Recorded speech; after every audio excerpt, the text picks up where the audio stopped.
Alors je voulais, après vous, juste conclure, d'abord en vous remerciant les unes et les autres d'être venus, nombreux et assidus, et je vous en remercie.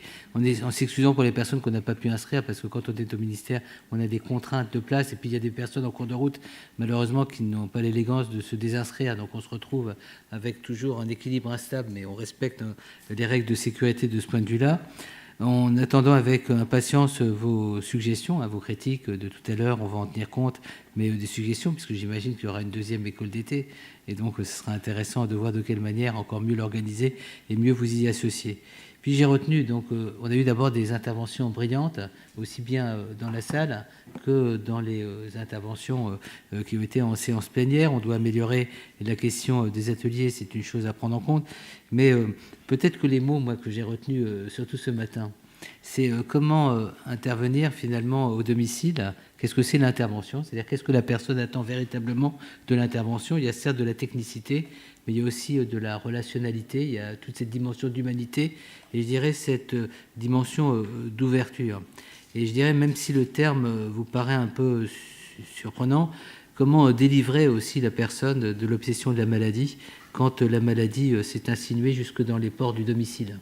Et c'est vrai que très souvent, et quand on a fait notre travail sur la charte éthique et domicile, on s'est rendu compte de l'intrusion inacceptable, insupportable de la maladie qui pénètre tout, notamment le lieu du privé et le lieu d'une histoire qui se trouve fissurée, ne serait-ce que parce qu'on va mettre du matériel, le lit médicalisé, parce qu'il y aura la noria de professionnels qui ont leur propre ordonnancement et qui ne tiendront pas compte des rythmes de vie, à la fois de la personne malade et de ses proches. Donc comment ça peut être considéré pour beaucoup comme une insulte. Également, le regard de personnes qu'on n'a pas choisi d'accueillir chez soi, comme quand on donne hospitalité, et le regard qui est quelquefois un regard extrêmement dévalorisant sur ce à quoi on était attentif. Et on a, dans une intervention à espace éthique, et c'est dans notre document, la revue qu'on a consacrée au domicile, une personne qui est avocate, qui est atteinte d'une maladie génétique qui l'a totalement paralysée, et qui a considéré que son domicile, il y a deux parties. Il y a la partie où elle accueille les gens, les professionnels dont elle a besoin 24 heures sur 24, et elle est séparée de sa partie plus intime. Et dans la partie où elle accueille les professionnels, elle nous a dit, il n'y a pas de photo, il n'y a rien de moi. C'est un lieu un peu de neutralité. Et je pense que c'est des éléments à prendre en compte, c'est-à-dire dans le désir de bien faire, il y a quelquefois une envie qui est quelquefois trop, j'allais dire intrusive, enfin j'allais dire trop illimitée. Donc c'est là où je notais, tu as parlé de notion d'équilibre, c'est d'abord la question de la prudence, d'une certaine façon, comment être prudent dans l'intervention, comment justifier ce que l'on fait, c'est-à-dire si on agit, il faut savoir au nom de quoi on agit, jusqu'où on agit, dans quel cadre et avec quelles limites. La question de la mesure, la question de la discrétion. Je crois qu'être discret, et on l'a vu quand on a travaillé sur le domicile, c'est ces professionnels qui voient sans voir, qui savent ne pas arrêter leur regard sur ceci plutôt que cela, qui quand ils sont dans le contexte, et j'y ai pensé par rapport à la situation que vous dites, ils savent que c'est là, ils savent qu'ils ont à voir avec cette situation, mais ils ne vont pas s'entremêler dans une histoire familiale qui est une histoire souvent complexe et dont ils savent qu'au mieux, ils peuvent effectivement intervenir, mais plus généralement, ils peuvent être catastrophiques dans leur intervention et dans leur désir de juger et puis d'apporter des arbitrages pour lesquels ils n'ont pas légitimité à le faire. Donc ça veut dire aussi à quel recours, tout à l'heure on parlait du signalement, il n'y a pas que le signalement, c'est à quel recours, d'une certaine manière, quel recours solliciter pour qu'un tiers intervienne. C'est-à-dire qu'on ne soit pas dans le huis clos. Parce que souvent, on a vu aussi le domicile, c'est le huis clos pour les uns et les autres. Je termine pour dire qu'il y a probablement, en termes d'éthique, à être très attentif à la notion de discernement. Voilà.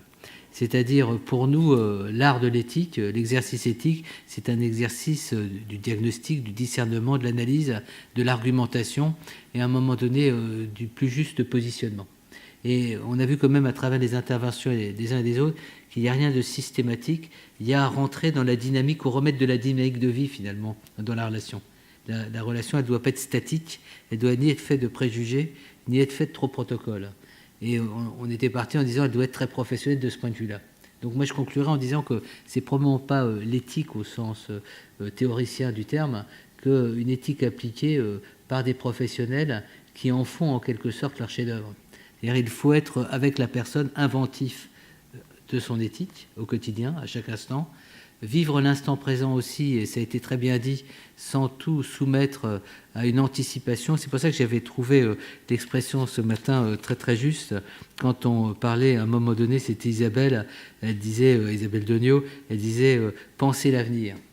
Mais pour penser l'avenir, il faut être aussi en capacité de vivre le présent, dans son intensité et dans ce en quoi il peut encore nous surprendre. Et c'est vrai que si on est avec un préjugé, parce que ce n'est pas la personne, vous en particulier, mais on a eu l'expérience auprès de personnes atteintes de sclérose en plaques, donc sur la base de cette expérience, on pense que le déroulé du soin sera toujours le même, je pense qu'on n'est plus dans le soin. En tous les cas, on est dans les protocoles, et peut-être qu'à un moment donné, ça sera mieux de faire appel à des robots. Voilà, pour conclure, je dirais, on peut rester sur un certain nombre de questions, mais je vais vous dire, même s'il y a des critiques, pourquoi ça a été une vraie réunion d'éthique, parce que je suis convaincu, sans être dans votre cœur, je ne suis pas assez intrusif pour l'être, et je n'ai pas l'intelligence des psys pour vous faire une évaluation de ce point de vue, mais je suis sûr que vous sortez avec plus de questions que vous n'en aviez hier quand vous nous avez rejoints. Donc un grand merci à toutes et à tous, et on se retrouve pour la suite de nos aventures. Prochaine étape, pour les gens qui veulent, bon, il y en a d'autres d'ici là, mais pour les gens qui veulent nous rejoindre à Lyon, vous serez les welcome. À bientôt et puis bon retour.